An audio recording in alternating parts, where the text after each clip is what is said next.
Hi, thanks for listening to the Monthly Social here on YouTube. If you haven't already, please click the subscribe button. It would mean the world to us. All right, hope you enjoy the rest of the show. Take care. Hello, everyone, and welcome to the Monthly Social Canadian Music Spotlight. I'm your host, Guido Prino, welcoming from London, Ontario, front vocals and guitarist of her rock alternative band, The Truth Untold. We have Rose Cora Perry. Thank you for being here, Rose. How you Thank doing? you. Thank you for having me. Super excited to be here for sure. And thank you for not screwing up my name or the band's name because that happens on a very regular basis. At this point, I'll answer to Rosa, the flamenco dancer. I'll answer to Cora. The band name is The Untold Truth. I mean, at this point, I just answer to all of it. I'm like, sure, we're good. It's funny you say that because a part of me wants to say Rosa. Yeah, I I know. I go Rose and then I have to stop and it's Rose, but I want to say Rosa. Right? I think it's because the A on the Cora, it's like people just feel that capacity and that urge to attach it to Rose, but I'm simply just a flower. I'm sorry to disappoint the world. I'm not Spanish. I'm Italian and I'm a flower, and that's why I'm talking with my hands, obviously. A rose by any other name You is got it. still a That's me. rose, right? No, I think maybe it's because I'm Italian. I want to end everything in an A or an O or Right. something like that. Well, So you're also Canadian, so the A makes sense as well, it right? right, A? Yes. Yeah, exactly. Exactly. I have to be so careful when we're touring the States because I mean, not that I'm ashamed of being a Canadian by any Yeah. stretch of the imagination, but of course, the moment that you drop any A's or a boots or whatever, the Americans are all over you. And so then it will happen invariably. I'll just be speaking to an American. They'll be like, hey, I'll be like, damn it, I gave myself away already. See, I was just down in Florida and I had an Uber driver and Mm, we were chatting the whole time. He was telling me a whole bunch of things and he's like, "Where are you from?" And I say Canada. And as we're doing this whole conversation, towards the end, he's like, "I didn't know if you're from Canada." I said, "Why is that?" He said, "I haven't heard you say A." right. I'm like, That's "Oh, exactly it. really, eh?" And then he's like, "Well, you just did Exactly. it." At one point or another, it will just come out. It's kind of part of our natural dialect. We can't even help Right? it. And I mean, it's a very useful two-letter word, truthfully. I mean, it can be used in so many circumstances. You're verifying, you're inquiring. I mean, there's a lot of umph that goes into Right? those two letters. A, A, Exactly. A. Exactly. Depending on the intonation, it completely changes the meaning. We Talking are with my hands again. we are we are teaching people things here today, Rose. We are. We are. We are. So look, I usually ask whoever the guest is something about where they're from and to tell us something, interesting. You're from London, Ontario. So, I other am. than coming to see you play, what Right. would we do? What would we go see in London? What's something to Oh, do? okay. So anybody who knows me, especially when we go to the States, knows that my 100% favorite anecdote about London, Ontario is Slippery the Seal. Do you know who Slippery the Seal is? Slippery the seal. No, No? no. Okay, so Slippery the Seal, it was actually a sea lion, but they called him a seal for reasons that are unknown to me. Anyhow, I think this was back in like the 50s or 60s. Sorry, I'm bad with time periods. Anyways, it was back in the day. This very persistent little seal, he had apparently been coming from a zoo in California, and they brought him to London very dissatisfied with this life choice. He was not on board. So he took it upon himself to escape the encapture and swim down the Thames River and ended up all the way in Toledo, Ohio. So basically, he took one look at London and is like, I'm out of here. And then there was this whole international incident between Storybook Gardens, which is London, Ontario, where Slippery the Seal was supposed to be living, and the Toledo Zoo, because the Toledo Zoo's perspective was finders keepers, and they were making a killing off of this because this was an international incident, charging people, their right arm basically to see this infamous sea lion who had swam 700 kilometers just to get the hell out of London. So London eventually got Slippery back, begrudgingly, And he did live out his days there, and there's a monument to him. And anybody who's refuting any claims about this story, you can legitimately look up historical news articles and podcasts and videos dedicated. This is a true story, and it's perhaps the greatest thing that I ever learned about in my childhood. And it's so entrenched in London, Ontario history that my brother and I, when we were in elementary school, we actually had school assignments where we had to write poetry about the greatness of Slippery the Seal and his adventure. True story. So This is Slippery amazing. the Seal. I'm sitting here going, why don't I know about this already? Because I know a whole bunch of weird and different things, and I don't Right. know about Slippery the Seal. So as you're You do saying this, I'm now. like, I gotta go look this up now. Not that I don't believe you, I just want to know more. Like I'm like, was he more fit after he did this, long 800-kilometer trek like down the river and stuff? And was he as popular in London after? Like did Oh yeah, for sure. I yeah. mean, like there was a parade when he had his homecoming. But I mean, the thing that's so amazing about the sea lion is, I mean, if this was a person, you would give him a high five for the level of persistence in terms of like the whole escape route, because they tried to tranquilize him multiple times. It didn't take. It's like, screw that, man. I'm just doing whatever the heck I want, swimming around. There's like all these various rescue teams trying to go out and capture them. He kept evading him. And then there's this Uh, famous part of the story where at one point he was like sunbathing, almost basking in his glory of evading authorities. It is such a great story. It really is. And I tell this to anybody who will listen. The only thing that could have made him better was if he also played guitar or music, 100%. Yeah, right? for sure. Like if he Yes. was a rock and roll seal of some kind who did this, Yeah. then I'd be like, wow, man, that's even more wild, right? So, okay, so Slippery the Seal, we got to look that up. Yeah. Interesting fact about London, Ontario. So, London, halfway point roughly between Windsor, Ontario, and Toronto. I lived in Windsor, great music town. Detroit's right Hmm. across the river, lots of things going on there music wise. Now, of For course, sure. Toronto, classic venues, El Mocambo, the Horseshoe Tavern, Danforth Music Hall, Lee's Yep. Palace, the Phoenix. It goes on, right? For As sure. a musician, Yep. did you find yourself going more towards the Windsor, Detroit, or more towards Toronto, or See, and something yep. else? See, and that's a great question. And interestingly, my career has taken me primarily to the US. Americans love me, and I love them. It's a reciprocal love fest, truthfully. And I mean, the radio play that we get consistently for the singles that we release, with the Truth Untold, by and large, it's American stations and like legit FM stations. So I mean, I think it goes without saying, in any business, you're going to go to where your market is. That's not to say that we neglect our home country. Obviously, we Yeah, love Canada and we're happy to play Canadian events and Canadian venues too. My bassist and drummer are actually from Hamilton, which has got a great music scene too. So we love to be able to right. support that local scene as well. I've had great events in Windsor and I've had great events in Toronto. I mean, last year, one of the highlights of our touring season, we got to kick off our tour by doing a showcase at Indie Night in Canada at the Elmo. So that was pretty sweet. And then I've got friends in Windsor that actually put on this really, really awesome mental health awareness and suicide awareness fundraiser on a fairly regular basis called Canerfest out of Windsor. So Oh, right on. definitely have connections all across Southwestern Ontario and love playing in our own backyard. But to be honest, out of all of our tour dates this year, and we probably had maybe about 12, 15 major dates, something along those lines, all of them except for two were in the States. Oh. So all of them. And I mean, as I said, you go to where your market is, and if that's where we're getting booked and that's where people are really digging what we're doing, I mean, that's where we're gonna play.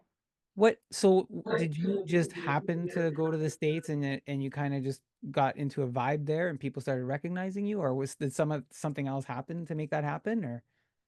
I mean, it's honestly just being soliciting for different events. So we have events that we solicit for all across the place, but the majority of the places that end up booking us are American venues. So as I said, you go to where your market is. That's right on. Yeah, We're invading the United States. Rose Court exactly. Day is Canadian invading. invasion, but a Canadian peaceful invasion. invasion, because we're not angry or aggressive like that. We're just there to rock.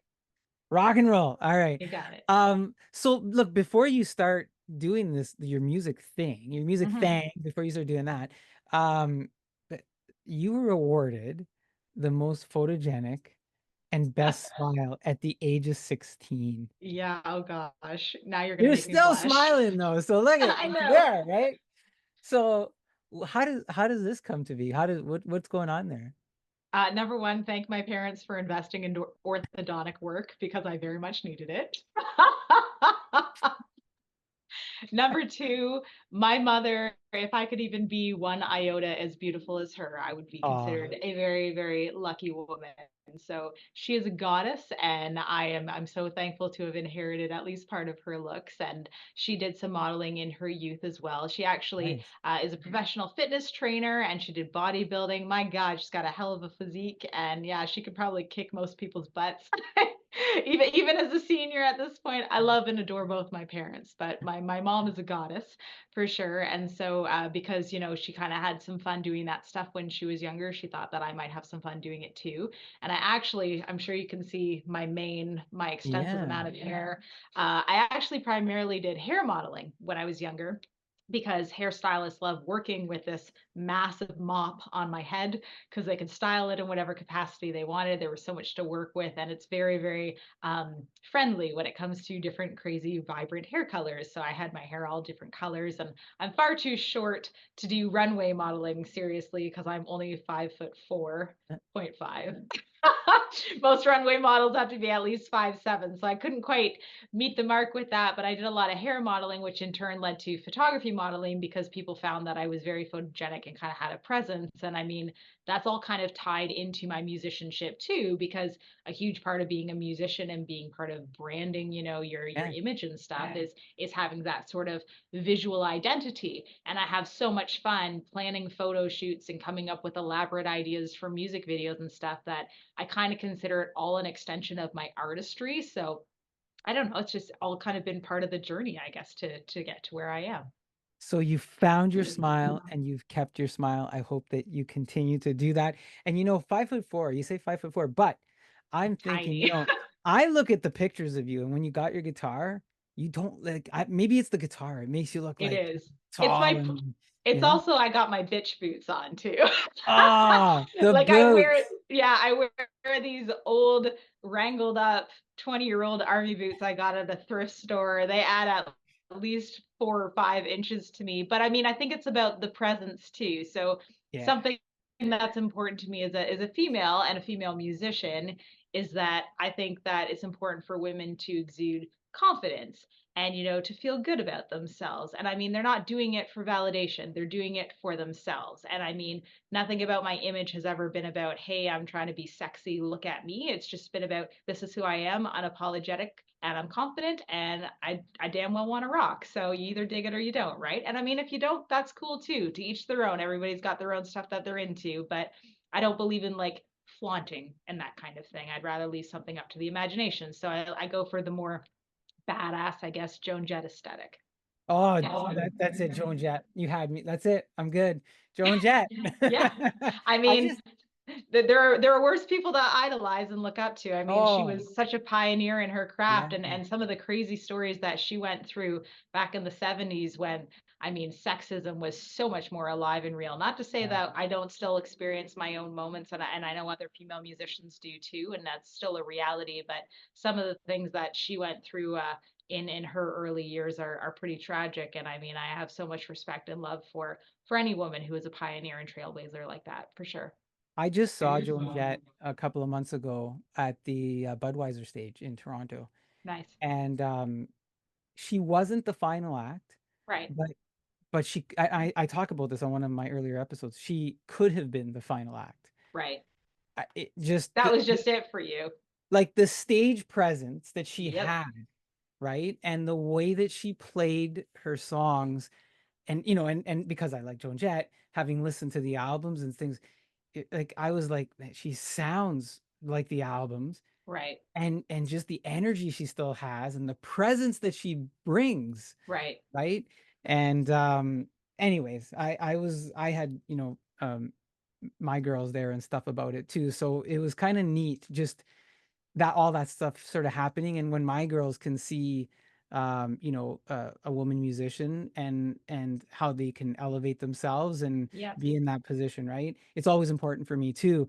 Do you find that as a woman. And I've had this conversation with different genres. Like I've had guests who play country music or pop music, and similar but different answers sometimes. So I'm just curious, Right. in your genre of music, as a woman, Right.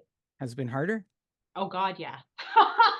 Rock music is not a woman's playing field whatsoever. And there are still assumptions that I'm just the candy, like the arm Mm, candy for the dudes who are in the band. Like I remember legitimately, it was probably only about a year ago, we were playing in Toronto, hilariously. yeah, And after the set, the person who had approached me did not see our set. They had only heard it, I guess, in earshot or whatever. They didn't see me on stage. And so I was packing up my patch cables and putting away my guitar. And this dude comes up to me. He's like, wow, that's so sweet of you to be packing up after your boyfriend's show. And I'm like, yeah, I'm the front woman of the band, dude. I write the songs. That was a pickup line. You totally epically failed there. And I wow, mean, it's fine. I get it. There's these assumptions that if a woman is going to be in a rock band, oftentimes it's just there for aesthetic. She doesn't actually have any talent. And I mean, the same thing has happened with my basis as well, where backlines being provided and people assume that we don't know how to turn on our amplifiers or use a microphone. And I mean, at a certain point you just laugh it off. Like I'm not going to get into a pissing contest with anybody. If those are the sure, views that you maintain, hey, to each their own.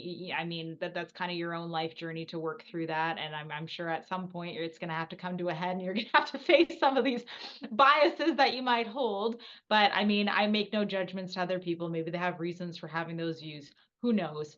Regardless, I just kind of live by the antidote that I learned a long time ago from one of my childhood idols, also from London, Ontario, yeah. Nicole Hughes of Scratching Post. Just rock past it. That's all you Just rock do. past it. I Yeah, like it. just I rock like past it. it. That's all that matters. So look at sticking with the guitar and your music and overcoming and learning. You are self-taught at I guitar, am. I understand.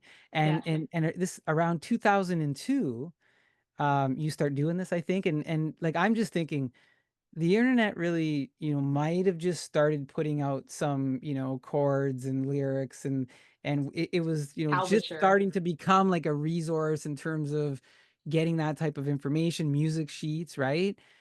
How did you go about teaching yourself in 2000? And people listening today are going to be like, 2002, that stuff wasn't around. And it's Right. like, I know. oh man, it was just starting out. So how did you go about it?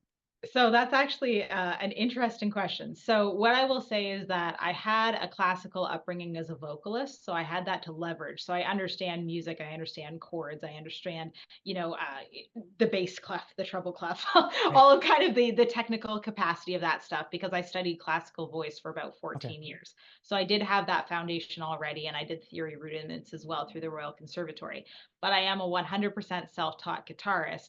And actually, given that era that I was being raised in, again, interesting fact, I remember at one point I did try to solicit to find a guitar teacher to teach me, and I was very, very, very adamant that I did not want to be an Angus. I wanted to be a Malcolm as an ACDC. I only wanted to learn rhythm guitar. And the couple of guitar teachers that I did encounter all wanted to teach me how to shred. And I'm like, but listen, I'm not interested in shredding. I have so much respect in the world for an amazing lead guitarist.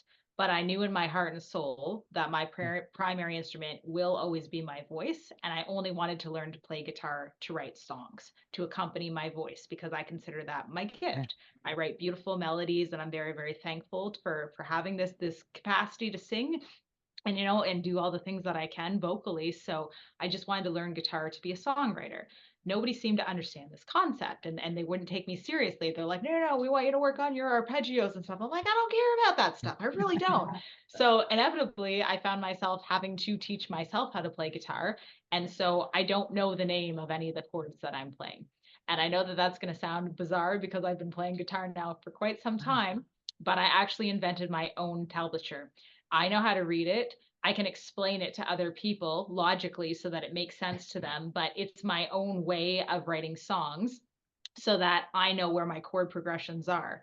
But like one of my chords is going to be like a 2-7-9, and people would be like, what the hell is a 2-7-9? I know what it means.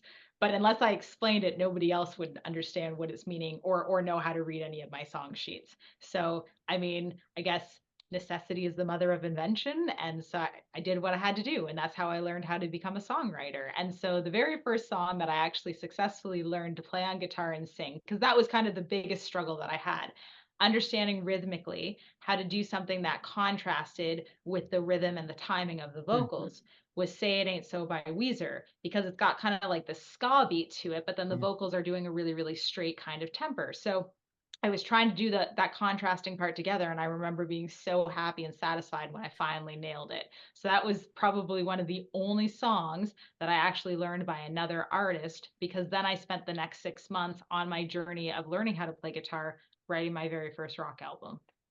So let's talk about it. So phenomenal story about, teaching and creating your own chord language. It's kind of like artificial intelligence where, the computers are now talking to each other, making up their own language and because they don't want to use the language we program them with. So Right. you were way ahead of artificial I intelligence. was Like, ahead of AI. you were ahead of You AI said it. when it comes to chords and music. You were the pioneer there. So but you start you start doing your own thing. You start writing some of your own songs, but not just writing your own songs. You're eventually like winning awards and you're climbing some charts. Like, does this happen in retrospect? Does this happen quickly for you, um, or you know was it I still mean, kind of like yeah, something's good might happen, gonna happen, is happening? I'd say yes and no. I the first single off of my first album got mainstream radio play, which was kind of cool. That band didn't end up, going on to have much greater success beyond that. Like we had a decent local following and whatnot, but the reality is we were all kids, we were teenagers, so everybody wanted to go to university, and I wanted to pursue the rock star dream. Now I did get a post secondary education, all 6 years of it, so I did end up doing the smart conservative thing, and I'm thankful for that, but everybody else kind of didn't really want to stick with the music thing, and that's fine. So then I formed my second band, which ended up trumping the success of the first one. We got picked up by a subsidiary of a major label. We're touring all over the place. We're selling out consistently as kind of the top independent artist for that band. And unfortunately, the tragic story is that it fell apart because my band members were more interested in the sex, drugs, and rock and roll as opposed to just the rock and roll. So Right. then I became a solo artist, released a couple solo albums, tried to do the whole singer songwriter thing, but as a former frontwoman of obnoxious rock bands, it clearly didn't take. I was not satisfied touring around playing coffee shops with an acoustic guitar, and I have absolutely incredible respect for anybody who can do that stripped down, kind of really vulnerable, raw, emotional music, because it's beautiful and I absolutely love it, Yeah. but it's just not me. I can write that stuff, but it doesn't feel authentic to where I want to be with my career. So then fast forward to 2016, 2017, I had just released my second solo album. I was getting great success. Away I Go is this really, really pretty pop ballad. It's probably one of my most successful songs ever as a singer songwriter, kind of doing like the poppier, nicer stuff. It was getting played on like stations with Adele. And so I'm like, oh my God, this is insane. But then I got reeled back into forming a rock and roll band because I met some other members and they reignited my love of distortion. I'm like, damn it. Yep. I can't deny it. I really love wailing on electric guitar. And so then what ended up happening is 2019, I took some of my solo songs that were previously released and I rearranged them and made them heavier and more performance oriented. And then, of course, COVID happened. Right. All the success that I built up with the Truth Untold, like we were doing some awesome stuff. We played the Whiskey a Go Go. We played Summer Nam in Nashville. Like we were playing some awesome events, and it was so, so exciting. And, it felt like we were making traction. Then COVID happened, the world ended, took a couple of years off to reconvene, and then came back in 2022 with Not My Time, which is actually the very first song I ever wrote just for the Truth Untold, followed up by The Cure, which we just released a couple of months ago, Yeah. and both have been wildly successful on radio, probably more successful than anything I've released in the past. So I wouldn't say that success has ever been overnight for anybody. I think that there's always a journey and there's always a backstory. But what I will say is that I'm very, very thankful that my music, as it's kind of evolved throughout my career and I've gone in different directions, it's resonated with people, because that's really all you can hope for as a musician, that you write something that it reaches somebody else in their heart or their mind or their soul, and it makes a difference for them. So I'm thankful for that. And I'm thankful for all the people who have continued to support me on my journey of different experiments and going in different directions, and for better, for worse. And yeah, it's been a hell of a thing so far. It's interesting. And like when you tell that and you think about it and you go, yeah, like you really condense a lot of the things that happened over those series of years, right? For sure. To in your music journey. But that's a lot of unloading and loading of amplifiers and Oh guitars and God, yes. shows and conversations and people and places and traveling, right? Sometimes we think as audience members, we think, oh yeah, well they're just gonna show up and they're gonna play, right? And here they are. But then all the stuff in between that happens, right? And that's a lot of years. And to come out of so many weird things happened with the pandemic, right? So Oh with yeah, for especially sure. with artists, Yes. like the whole, well, we're gonna, record tracks here, send them there, do that. And some came out just the way they always were, and some came out a little lighter and some came out a little heavier. Right. But it sounds like you guys, like, you came out and you came out with more hits, right? You're getting a lot of traction. We're going to talk about that, the song and the band, as we continue to go here. Earlier, we talked about, hey, you've done a lot in the US. You just mentioned the whiskey, of course, and Nam, Hmm. right? And Nashville. You've been New York, Chicago, New Jersey, Wisconsin, Carolina. You've Yep. done the road, right? You were an honorary artist at the Grammy Awards. I Uh, was, yeah. right. Um, does that change your view of Canada, or is it No. different for you to play in Canada than it is in the United States? It is, but it doesn't change my view of Canada. I mean, I think that Canada has a very niche music scene, and I think that any Canadian artist, I hate to say it, but when they've tried to kind of reach international acclaim, they've Mm. inevitably found themselves vacating to the States. I mean, Celine Dion at one point did live in Canada. Right, So did Alanis Morissette. right. Just throwing that out there. Yeah, They do not anymore. Alanis is in LA, Celine Dion is in Vegas, and I mean they're kind of honorary Americans at this point.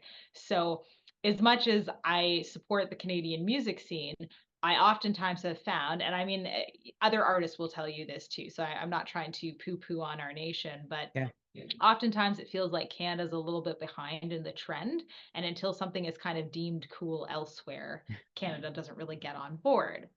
But the opposite is also true, because there are some bands that are so diehard Canadiana that they almost yeah. get stuck in only having a claim in Canada, and the rest of the world doesn't even know that they exist. And that's also a shame too. So I kind of feel like it's a catch 22.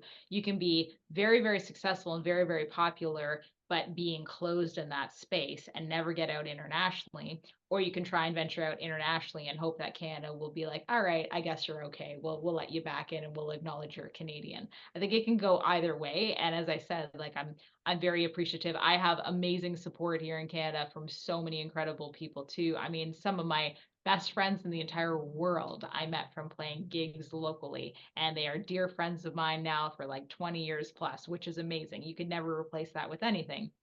But in terms of just kind of ongoing general interest in what I do for whatever reason, Yeah. it's been the States. And so, as I said, I mean, I love touring the States. It's always lots of fun, and we have a great time and great reception there. You're just on loan. I just want you to know that you're just on loan to them. Just on So loan. All right, you're just on Canada, loan. You're book just me on more loan. then. Um, Look, you talked about the Truth Untold, the Mm, band, your current band. yes. Um, what is the Truth Untold? Oh, was the name mean? Is that what you're getting at? So if you want to do a deep dive on the internet and learn a little bit about me, you can look up the lyrics to a song that I wrote as a solo artist called Curtains Close. And essentially the song is about when you're, and I said about, didn't I? Oh my gosh, I sounded so Canadian there. The song is about when you're an adult learning that a lot of the truths you believed to be true as a child are fictitious or they're Mm, fantasies, and you have to come to grips with a lot of realities that maybe ignorance would have been more blissful, so to speak. So you have to face some truths that you didn't necessarily want to have told to you. That's the meaning of the band name. And I just thought it was kind of a poignant statement on society in general, because oftentimes we feel that way as adults. We kind of would prefer to have the wool pulled over our eyes and living in this ignorant state, but it's also better to kind of face reality head on and be honest and upfront with people. So they might not be truths that you want to have told, but they are important truths to acknowledge. Now, I know you've got some roots in the song that came out of this, but also the temperature of the time that you name this band, the Right, temperature of what's going on globally. Does that right. influence this? Oh, 100%. Yes. Yeah. Yes. And I mean, you could say that about any of my band names. There's always kind of an acknowledgement of what's going on socially and politically and just the general consensus of the world. And I don't think that that's by accident, so to speak. In true rock rebellion, I suppose. Um, A little you're bit. a you're a three-piece band, right? Yes. And what makes that trio work for the Truth Untold? So I think what makes it work is that we're unassuming, especially as a female-fronted trio, because you don't see those very frequently.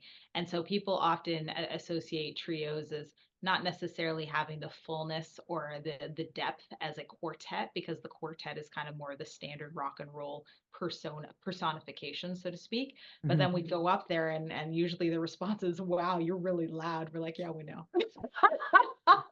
And I mean, we like that. We kind of like being unassuming and people being unexpected, having kind of that reaction to us in a positive way. And we like having that stripped down, raw, kind of to the point rock and roll experience. I mean, it's no different than Nirvana or Silverchair or some of my favorite bands from that 90s. It's just really, really stripped down, raw, authentic, in your face. Does does the trio make you play a certain style just because it is the trio, or does it matter? It puts more pressure on me because Yeah. my former bands, I was always the rhythm guitarist and I was the secondary guitarist. This is the first time in my entire career I've ever fronted a band where I'm the lone guitarist. So definitely a lot more pressure on me to be honest. And when I initially had formed the band, I did think about having a quartet, Yeah. but it ended up going in the trio direction. And I think it's made me more confident in what I do. And I mean, still, I'm not a lead guitarist. I'm unabashedly a rhythm guitarist, and I have no problem saying that. I do what I do. I chug, I palm mute. It ain't fancy, but it works. But I like having that stripped down kind of element and just, punching people in the face with it.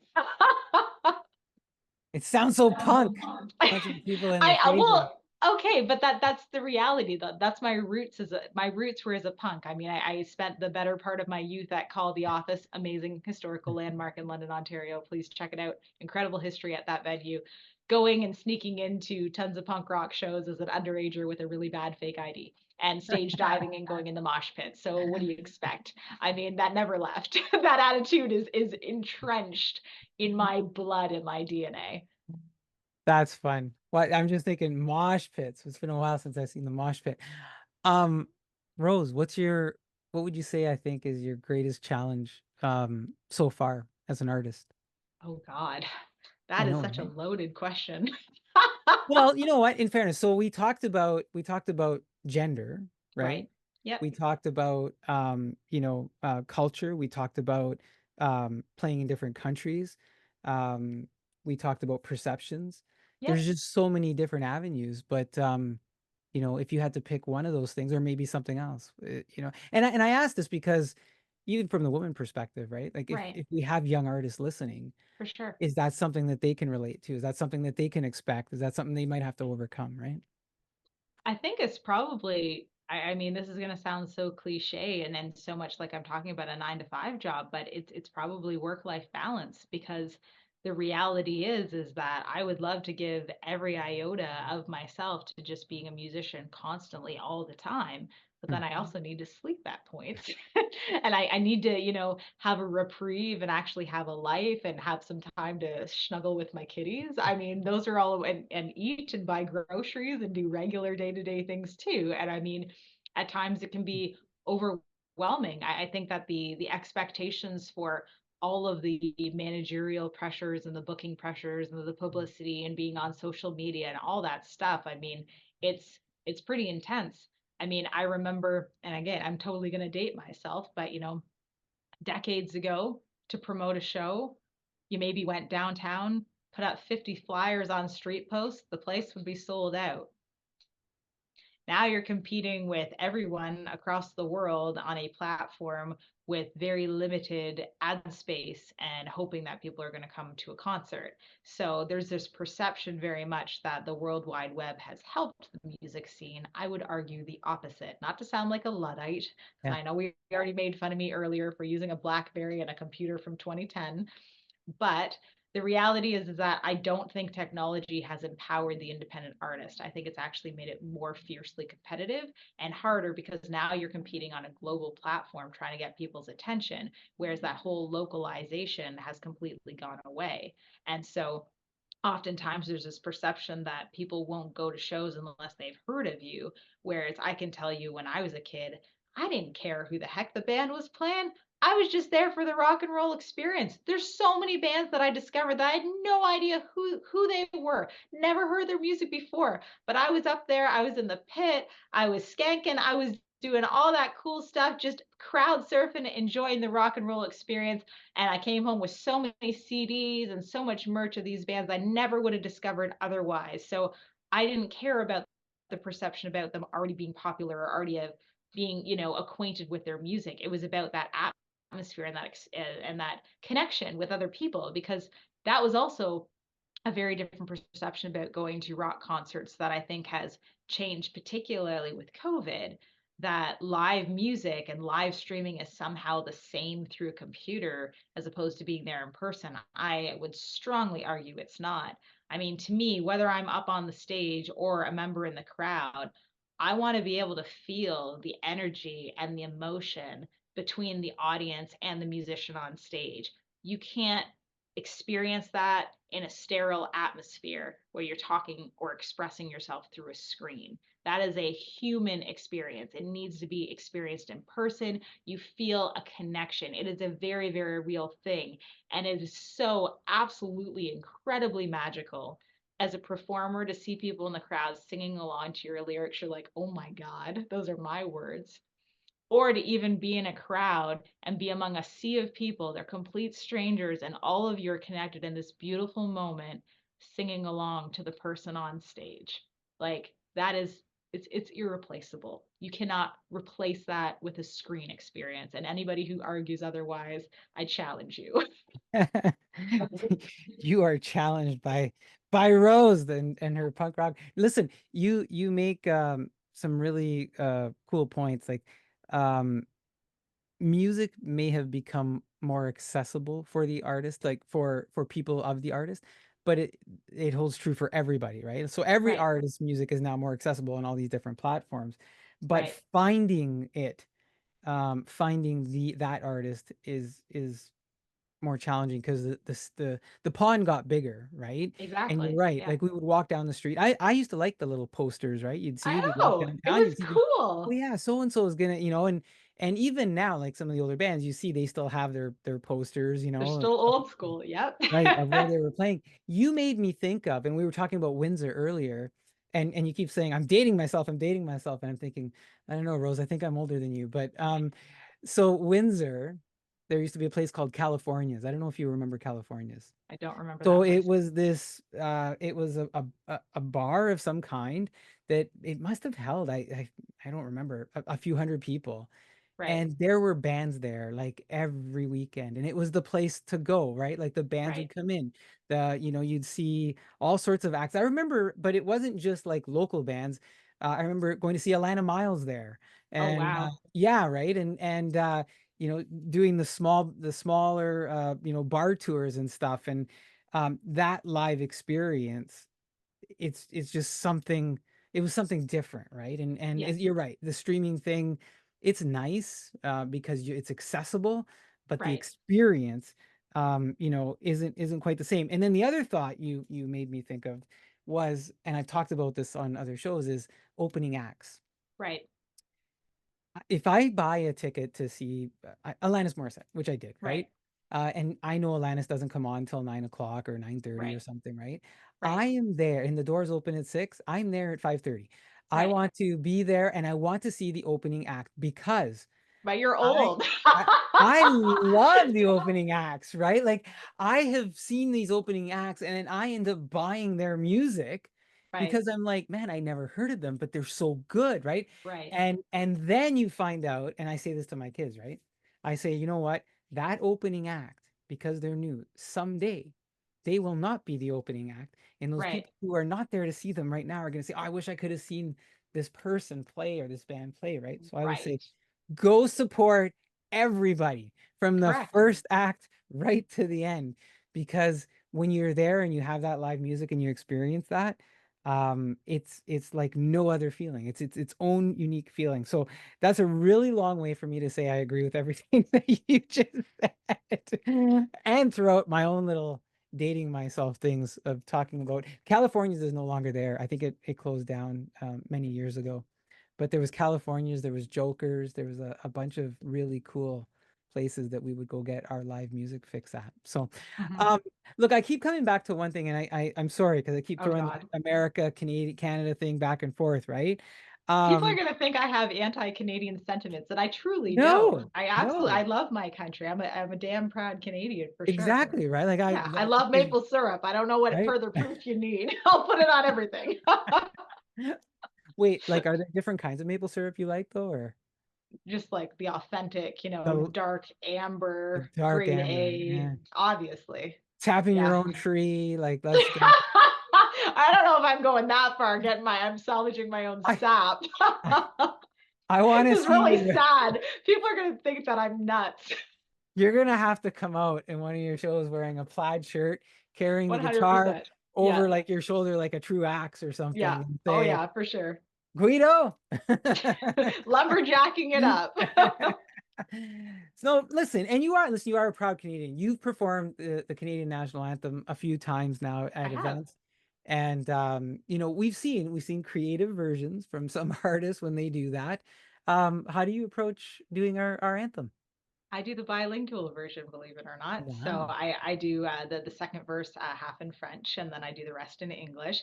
And je parle un petit peu français, but my accent's pretty terrible. My best friend in the entire universe, however, is French. She's from Montreal, so she will correct me, and I'm sure I'll probably get a lecture if she sees this. She'll be like, "Oh, très mauvais." But yes, if I do perform it, and I've been honored to been asked a couple of times.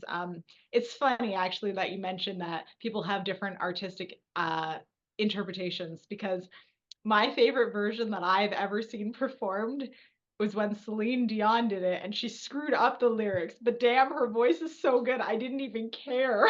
Like Forgivable. it's Celine Dion. She's a national treasure. She can sing whatever the hell she wants. Forgivable. Forgivable It's somehow. fine. It's forgivable. Do you add a little distortion when you do it or? No, no, I sing it clean. So I am Oh, classically trained, and I mean, I can add grit if I want to what I'm doing vocally, but I can also sing very, very pretty and operatically because, as I said, I went through the Royal Conservatory. And I mean, nice. believe it or not, despite the fact that I've had this illustrious career as a rock and roll musician, the goal as a child, when I was 4 years old and I initially started performing taking voice lessons, is that I wanted to be on Broadway. My inspiration growing up was Sarah Brightman, the original Oh, Christine wow. of Andrew Lloyd Webber's Phantom of the Opera. Yeah. And I wanted to be her. That's who I looked up to and Wow. I idolized. And then the very first concert I ever saw in my entire life was Celtic harpist singer Lorena McKennett from Stratford, Ontario. And she's got a voice that sounds like it's a gift from the heavens. I mean, she Yeah. sounds like an angel, and both of them I listened to growing up, and that's who I wanted to be. That's who I wanted to emulate. So the fact that rock inevitably found itself, probably because I'm slightly obnoxious, you may or may not have noticed, that was just kind of a fluke, and it was absolutely not part of the life plan. That's okay. We all have we all have secrets, Rose. It's not a secret. It's just, I mean, I was a teenager that definitely had some struggles. I'll be honest and open Yeah. about that. I had some mental health struggles, and I struggled a lot with depression and self-esteem issues. And I think rock, the reason that it ended up Mm. appealing to me is because I just found it to be so emotive and cathartic and real. And this is no dig at classical, because I love classical and I love the regimentedness about it and the dynamics and how everything is just so precise and pure. But the thing to me for it that was lacking was that rawness and that realness and that emotion. And so when I started getting into rock and then I eventually started writing rock, I noticed that my own personal struggles that I was writing with, people would come up to me and be like, wow, I can totally relate to you. And it just, I could the significance of that I couldn't quite even understand until I really started getting into the genre and understanding the differences. And I mean, again, no dig against classical music. I mean, you got to be a hell of a musician to be able to pull that stuff off. But I couldn't feel myself in that music in the same way as I could with rock. Rock just became such a authentic way of expressing myself, and then learning that it really made a difference with other people's lives too. It's like, well, this is it. This is Yeah. where I belong. This is what I'm supposed to be doing. And I mean, absolutely to my mother's disdain at the time. She's like, you're gonna ruin your beautiful voice. Oh my God, what are you doing? I'm sorry, mom. Yeah. I haven't ruined my voice. I still sing pretty, but I just love to have distortion behind me and loud drums and No, all that good stuff. that's important though. So you found your connection in rock music. You Yeah, found your emotion. You found a way to express yourself and to be able to do that.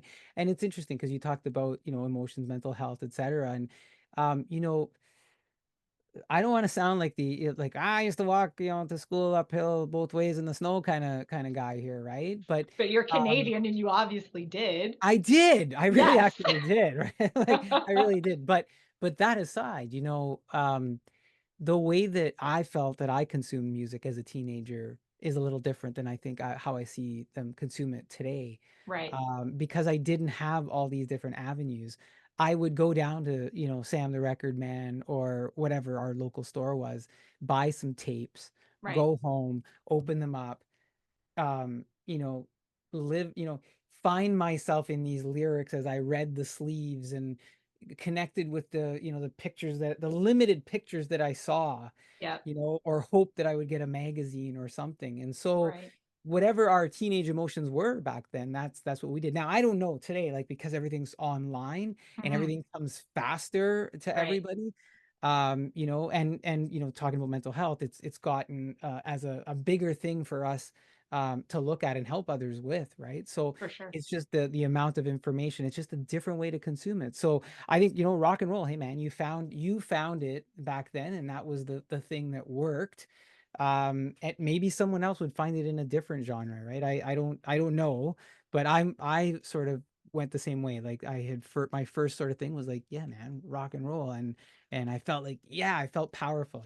So No, but um it's true. And I I mean, I don't think that there's any right or wrong genre in music. I think it's just right, what resonates with you, right? And I yeah, mean, for me, it was rock because it was exactly as you said, powerful, right, angsty. It was a way that I could express myself and everything that I was feeling in a safe way.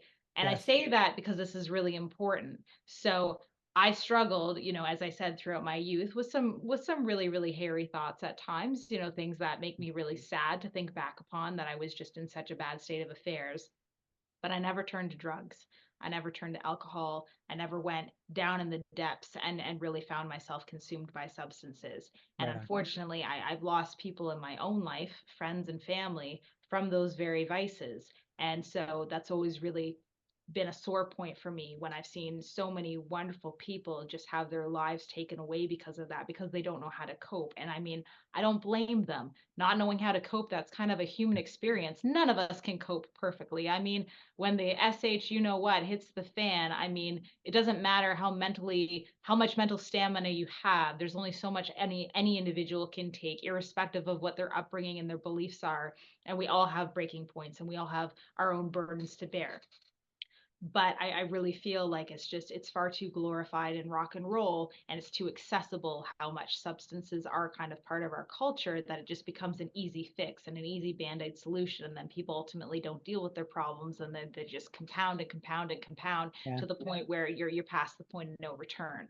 So music for me was my way of getting through all of that.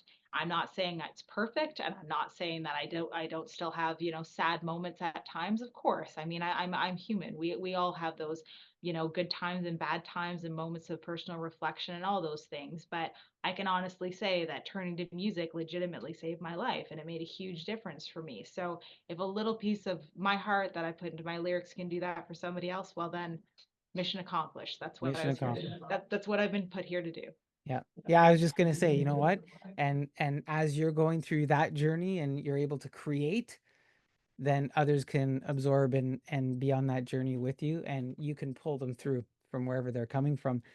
You know what? And I was just thinking, I made a little note as we were talking because I haven't done it in a while. What I'll do is I'll throw in the show notes some of the crisis hotlines and a few other Yeah, things like please that, do. just so that we can, if folks are listening and, connecting with the message or whatever and wondering about themselves, that they'll have access to some numbers that they can call. And by all means, talk. It's important to talk.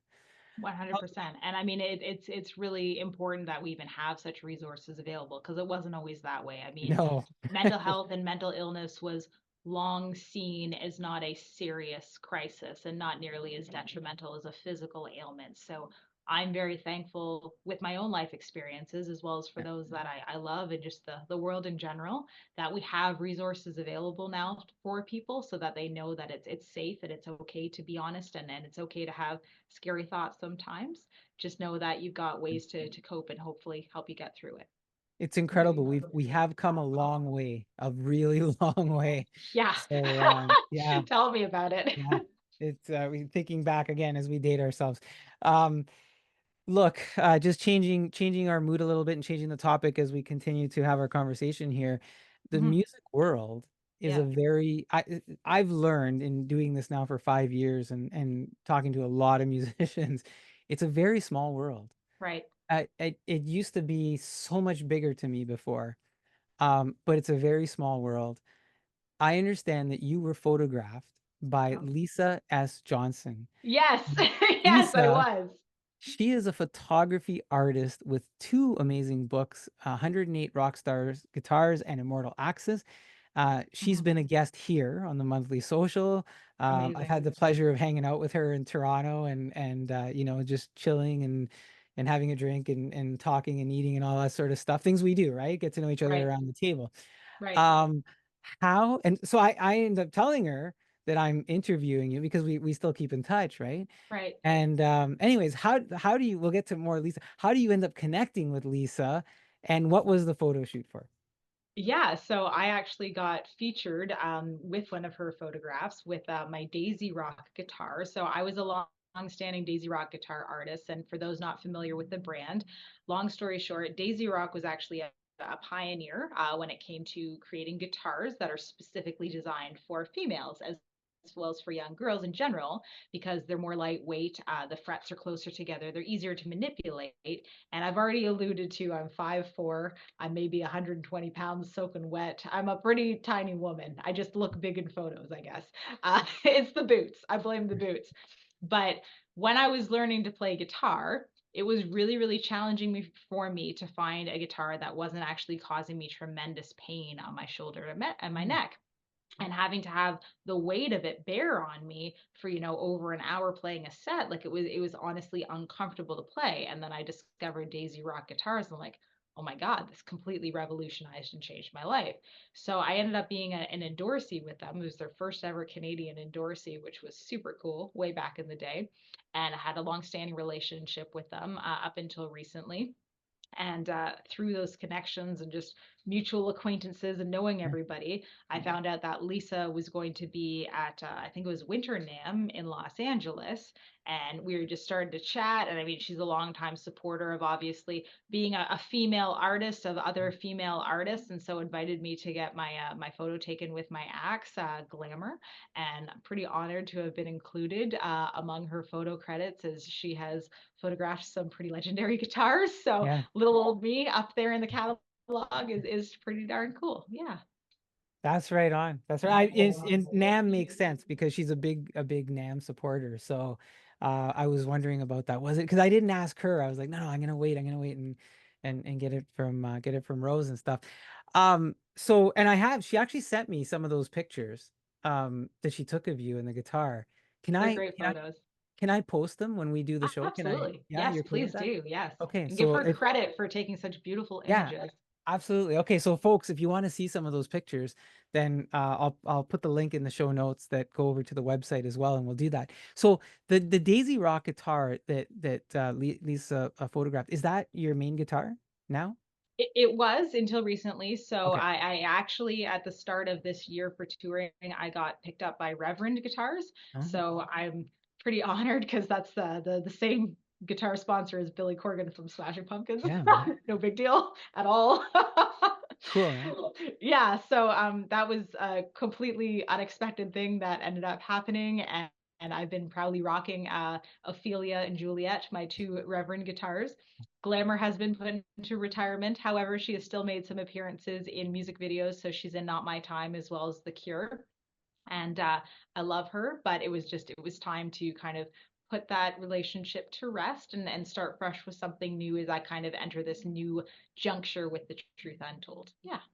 I like to it's comforting to know that somebody else um speaks that way about their instruments because I tend Oh, to as names the well. guitars. Yeah, I name Yeah, everything. naming It's the ridiculous. guitars and then, just it's a relationship that we have, and it's hard for people to understand sometimes that you do have a relationship with the instrument. But it's good to know. So yeah, on that Daisy Rock guitar, there's a sticker on it. Yes. Be true, and stay alive. Drugs are for losers. Yep. I think it says Uh, everything it needs to say. how does that make its way onto the guitar? Well, because I'm a proud straight edge, as I've already alluded to, Yeah, I'm definitely I get why people end up finding themselves attracted to drugs yeah. for a variety of reasons. I get it, but it's certainly not something that I support, and I certainly don't think it's something that we should encourage in society. So I'd rather take a fairly bold stance as being a proud straight edge, especially because rock and roll is so heavily affiliated with drugs and alcohol consumption and acting, like an idiot, smashing TVs and all that great stuff. I would rather not have that association. I'd rather just be known for being a badass who just wails on distorted guitar.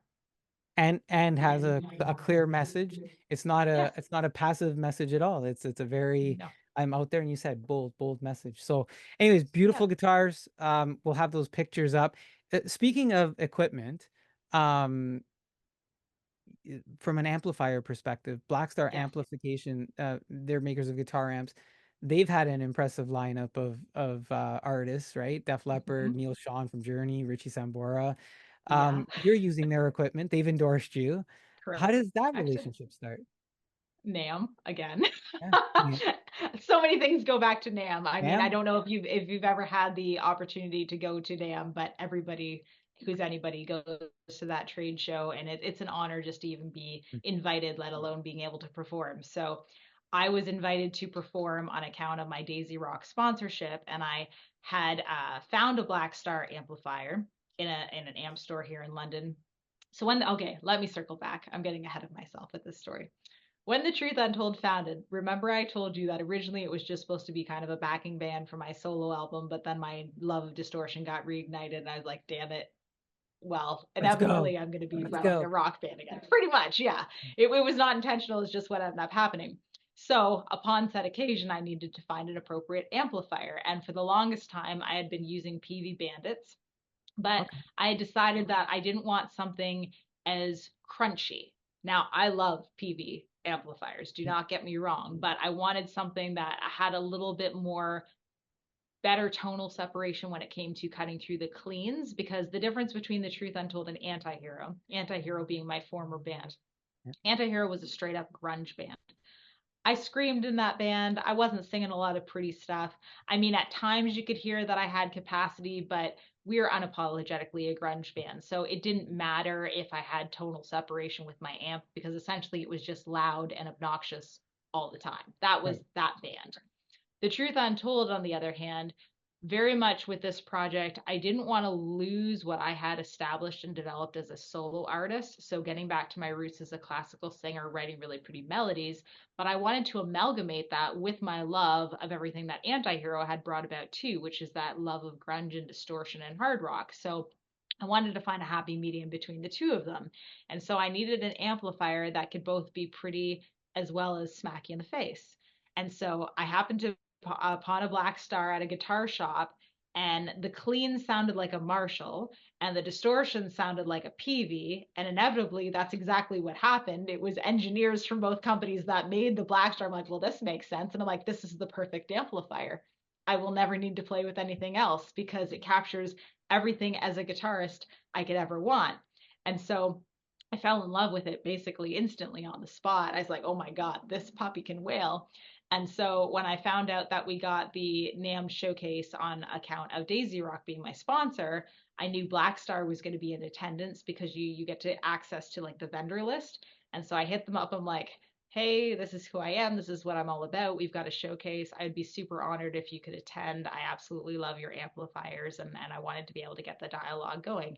And sure enough, believe it or not, the owners of the company found spot in their agenda to come and see us perform, Right on. and that's what started that relationship. So pretty damn honored. Yeah. Shout out to Blackstar. We love you too, just for Heck helping. yeah. Yeah, helping Rose out, helping the sound that she loves. So cool. That's a great story, Rose. Thank you for sharing that. Yeah. Look at you've talked about the single that you've released, The Cure. The Um, Cure. Yes. June 25th, The Cure comes out. Congrats. Thank It's you. been, it's been hitting tons of radio stations, tons of them. Like long list of radio stations have been pumping out The Cure. The video for the single came out, and the last I saw, correct me if I'm wrong, you were almost at 30,000 views, Oh, I it's think. over that now. It's Yeah. over And it's that? only, yeah, it's Okay. exceeded that now. Yeah. So there we go. I was Yeah. like, It's amazing. what's the so you're getting a lot of success out of that. What is The Cure? Well, you'll Hmm? have to listen to the lyrics. I can't give away all my secrets. Give us a tidbit. Is The Cure, Music. Music are is we the talking cure. about a person? No, music is the cure. Oh, music is The Cure. Music, the antidote, the cure. Yeah. Ah, Yeah. okay. So does this have anything to do with Kathryn Gunn? Kathryn Gunn is somehow always involved in shenanigans, of course. People are probably like, who the hell is Kathryn Gunn? So Kathryn Gunn is my alter ego, inspired by a real life person, and this is the person that I portray in our music videos in Not My Time, and followed up in The Cure, and followed up in our new music video that we're actually in the process of recording right now. But if you want to learn more about Kathryn Gunn, you'll just have to watch the music videos. But Okay, can you tell she's us an this? interesting character. Is there a part of you in Catherine, or Catherine, or the other way around? A part of Catherine in you? I'd say both. Oh, Both. such Yeah. mystery. I know. I know. So if anybody hasn't, like, and I'm just throwing this out there, if anybody hasn't, and I'm saying who's Catherine Gunn, and they're like, what is this guy talking about, right? So and I have to say what you just said is I need them to just go and absorb the music and the story, and we'll have some links that maybe explain a little bit, but it's a really cool sort of subplot to the whole Rose Cora Perry thing here. So I Mhm. just loved it. I thought it was so cool. I thought maybe we'd pull a little bit more out, but that's okay. I get it. Do you know who the real Kathryn Gunn is? Because Tell it's us. inspired by a real person. She was a Really? whistleblower for the British Oh, government. yes. Yes, Yes. yes. Okay, but Yes. okay, we can't give away too much more though. No, Mm. exactly. Can't So give away too much more. you can, I'm They not, I have don't, to. I want people to actually watch the videos and Yes. enjoy it and kind of have their own interpretations. So I'm one of those artists that I remember being told a long time ago when I was in school and I was studying different forms of music and different forms of art, that there's a difference between when you write a song and you put it out into the world, what your intentions are, versus when listeners absorb that song and what they get out of it. And your interpretation and your intentions might be very, very different from what the listeners get out of it, but neither's wrong, right? Art Yep. is meant to be subjective. So I don't ever want to put my ideas onto how somebody's going to interpret something. And I mean, obviously, I know what inspired the songs, I know what inspired these plots, I know what inspired the characters. But if somebody has a different read on it or hits them in another way, that's okay too. That's totally fine. Yeah. And I mean, as long as it's resonating with them, there's no right or wrong way to enjoy music and to enjoy art. I think it's all cool. Yeah, it makes total. I was gonna say it makes total sense. I used to work in a small art gallery, and I learned everything that I could possibly learn about the paintings that I used to have there. And Right, people would come in and they would say, "Well, what is that? What is going on in here? What is this painting?" And I would say, "Well, what do you think is going on here, right?" And there were right, things I historically knew about the painting or meanings and things like that, but I would never give it up front because it would right, skew there how would they would see it. And so I would say see right, it for yourself first, for and then sure. we can talk about it. And I think music, and that's what you're saying, songs are the same way and the music is the same way, right? Yeah, and I mean, I think context is important. I think, to your point, learning about the history or what inspires something Yeah. can add greater depth to your appreciation of it. However, if you have a different read, it doesn't mean it's wrong. And this is so funny that you bring this up because I remember, so I went to university and I have a honors BA in social psychology. At one point, I was taking a double major, and half was going to be in English literature, and the other half was going to be in psychology. I know this is not related to music at all, but I'm getting there. I have a point, I promise. I had to inevitably switch my degree from a double major to just the specialization in psychology, and then I did a minor in English literature instead. The reason for this is because I remember being my second year of university and being infuriated with the professor trying to tell me exactly what Shakespeare meant when he had penned a certain sonnet. And I remember thinking in my head, did you personally know the fellow? Did you? Is it really right for you to say that there's only one possible interpretation or one potential read of this? And yes, again, context is important. Yeah. Understanding the history, understanding the socio-political climate, understanding all of those things can lend greater insight and appreciation. But I remember like getting into almost a heated argument about the meaning behind Shakespeare's words, thinking I can't do this anymore. Mentally, I needed to have a reprieve and I'd rather just focus on a science where I don't have to analyze what may or may not be the correct or incorrect interpretation of somebody's art because I don't agree with it. So there you have it. Fun little anecdote about me. We will let people absorb it first. And man, someday I do have to meet Kathryn Gunn. It would be really cool. Um, look, you mentioned you're working on a new video as well. When is that? Do we know when that's coming? Oh, you'll just have to wait and see. I know I'm killing you with all of these like veiled November? veil. December? Probably realistically more like January, to be honest. Okay. We literally just started filming this past week, and if anybody watches my music videos, I hope they do after this interview, they'll see that they're quite elaborate. It's not merely a band just rocking Yeah. out looking hot. Like I basically am writing mini movies. I was recently called the Steven Spielberg of music videos. I'm okay with that title. I clearly want to be a screenwriter in some capacity too, because I have so much fun coming up with these elaborate plots. But as a consequence of having these elaborate plots, they take multiple days to shoot, let alone to edit the whole thing together Yeah. and to make a seamless storyline and then integrate, okay, well, that's a good singing shot. So then we should actually have the live band footage there versus continuing on with the story. So it's a labor of love. It takes several months to put together. So realistically, probably January ish. That's awesome. We finally got a scoop. The new There you go. video will come out in the new year. Hopefully, fingers crossed, if everything goes well. Yes. No, that's awesome. I'm looking forward to that too. Um, Beyond that, anything else, coming up that you can share? New music, shows, Our anything? I mean, this is going to be going online after kind of we've Yeah, concluded our tour, but our last U.S. tour date is this Saturday. We're playing Buffalo, which is pretty exciting for a cool festival called Music is Art, which is actually yeah. curated by the bassist of the Goo Goo Dolls. It's his own festival, which is really cool. It's kind of like a love letter back to his hometown of Buffalo. And then we're going to be playing Halloween in Newmarket. So there we do have a Canadian date coming up. Oh my God, super excited about that. Where? Tell me where. Do we know? The spot, yes, on Friday, October the 25th. Haven't even announced that yet. So that's like a total scoop because it's not even visible on a website Yay! anywhere. You are the first to literally know about this aside from my band. I gotta. I'm not far from there, so I gotta. I'm gonna Well, see if I then we'll have to can. get you out for sure. And Yeah, you better wear a costume because if you don't wear a costume for Halloween, then you I can. obviously don't enjoy life anymore. I mean, Oh you're never no, too old to dress up. I'm there. I'm a Amazing. cosplay guy. I love dressing up, so I'm good. Amazing.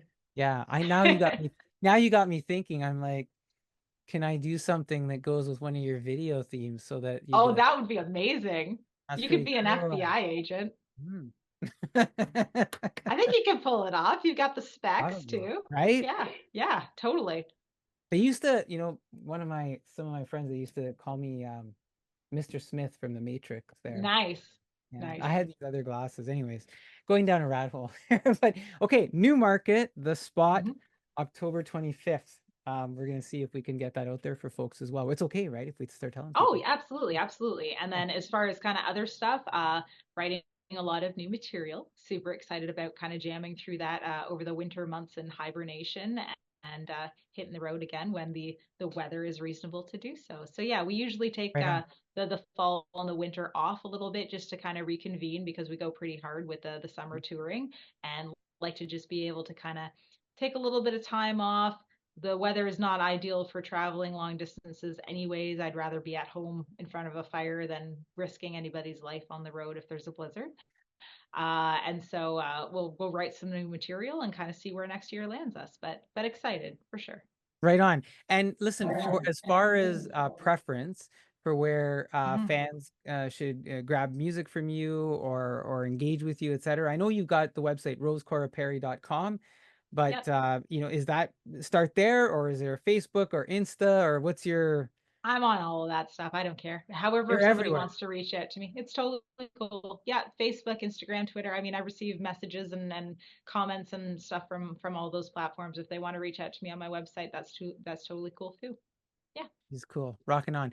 Rose, I want to thank you for joining me on the show, for letting us, a little bit more into your world. We got into some deep things. We got into some fun things. We got into some light things. Before we do let you go, is there anything else that you'd like to leave us with? I just want to thank you once again for your time and for having me as a guest on the show. I know that you've had some much bigger artists than little old me, so I'm truly honored to be considered and to have the invite. And thank everybody for listening and supporting this great broadcast that you put together. And I hope people will check out my tunes. Thank you. That is not Rosa. That is Rose Cora Perry, Canadian rocker and lead for the London, Ontario band The Truth Untold, who've been more than feisty on their journey to save you from the darkest days. For what it's worth, she and the band will tell you the other side of the story and give you the cure for It's Not My Time. I'll have Rose and the band's links in the show notes so you can check it all out. Thanks, Rose. Hope to catch up with you again. That was the best outro ever.